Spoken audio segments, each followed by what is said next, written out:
Hi friends, welcome to my channel Loh. Today we will learn about the Arabic alphabet Ain. Ain is the 18th Arabic alphabet. Let's watch Ain. Hi, my name is Ain. Ain.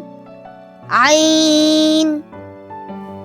You can spell it in English as E-Y-E-E-N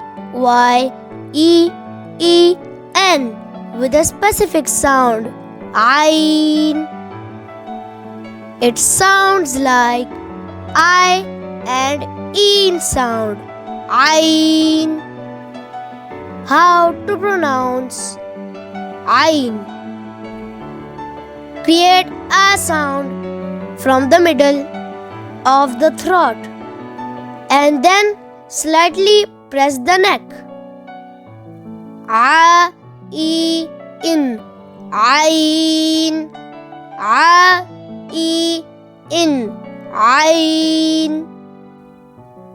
The words starting with Ain are Ainab means grapes, Asl means honey, and Ash means nest. Thank you for watching my video.